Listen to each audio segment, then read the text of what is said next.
Donald Trump is stifling laughter this morning after police in Illinois revealed that the brother of Pope Leo survived a bomb threat last night, which just so happens to coincide with an ongoing war of words between Trump and the Holy Father. If you think the feud between Trump and Pope Leo is nothing more than political theater, if you think Trump supporters don't fetishize violence, well, have you got another thing coming? Holy Lord, indeed. Have we got a story for you? That's coming up next here on The David Reddish Show.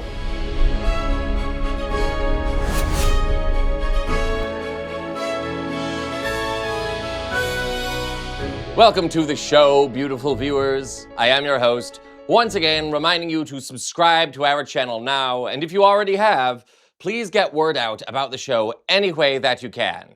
A reminder that the show constitutes your daily recommended doses of politics and snarky barbs, so it's a good dietary supplement. But okay, let's get to our story. As you may know, earlier this week, Donald Trump posted an AI-generated picture of himself standing in for Jesus. Yes, that Jesus, and healing a man before a fawning crowd. The image invited widespread worldwide blowback against Trump from religious and non-religious supporters alike.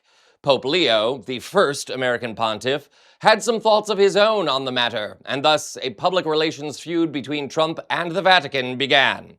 Here's a little recap. President Donald Trump taking aim at Pope Leo, blasting the first American pontiff over his criticism of the war with Iran. The president used a lengthy social media post to sharply criticize the Pope, saying he didn't think the Chicago-born leader of the Catholic Church is doing a very good job, and that, quote, he's a very liberal person. He's a man that doesn't think that we should be toying with a country that wants a nuclear weapon so they can blow up the world. His comments come after Pope Leo suggested that the war is being fueled by what he calls a delusion of omnipotence and demanded that political leaders stop and negotiate peace. We don't like a pope that's going to say that it's okay to have a nuclear weapon. We don't want a pope that says crime is okay in our cities. I don't like it. I'm not a big fan of Pope Leo. While on board the papal flight from Rome to Algeria, Pope Leo telling reporters he is simply focused on spreading the message of the gospel. So how did this escalate to threats of murder against the Pope's family? I'm getting there, but first, I need to point out something else, beautiful viewers. Trump has defended that AI image by saying he thought he was supposed to be a doctor working for the Red Cross. But that doesn't seem to make any sense since he's clearly not a doctor in that image, and the Red Cross emblem doesn't appear at all. So, do you suppose he meant to say the image was doctored? Did someone in the White House advise him to say as much, only to adjust when he mistook the meaning?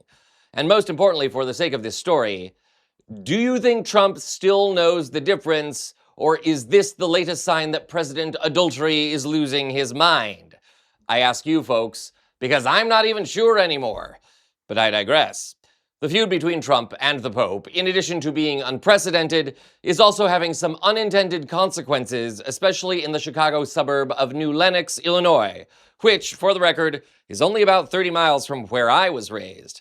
This morning, news reports reveal the strange escalation of the Trump-Pope slap fight and the extreme danger it has created. Take a look at this. This morning, local Chicago affiliate NBC5 reports that police in New Lenox responded to a bomb threat against Pope Leo's brother, John Prevost, last night. Police arrived on the scene and evacuated Prevost's home, as well as those of his neighbors. K9 and other bomb detection units performed a sweep of the home and surrounding area, but did not recover any explosive devices, though law enforcement stresses the investigation is ongoing, and cautions that calling in a false bomb threat carries serious consequences. Quote, "The incident remains under investigation as authorities work to determine the origin of the report," close quote, police said. Quote, "Making false reports of this nature is a serious offense and may result in criminal charges. The New Lenox Police Department thanks the community for its cooperation and patience during the investigation," close quote. So, lucky for Leo and his brother John, it looks like this was a false alarm. And lucky for Trump, too. Can you imagine the worldwide fury if Pope Leo's brother was injured, or worse, by a Trump supporter who somehow, thanks to inebriation, mental illness, or outright stupidity, thinks that a philandering, greedy, sexual predator like Donald Trump is more in line with Jesus than the frickin' Pope? If you needed further proof of author Tim Alberta's thesis that American evangelical Trump supporters are actually practicing an anti-Jesus religion, one that holds up a warped idea of America, a white, heterosexual, patriarchal, and militant America as God itself, well, I don't know what else could convince you. Incidentally, check out Alberta's book, The Kingdom, the Power, and the Glory. It's an astonishing tome and one of the most scathing critiques of Trump and our current times you could ever imagine. But again, I digress. Trump may think himself a holy roller, but he should think twice, and not just because he managed to bankrupt his own Atlantic City casinos.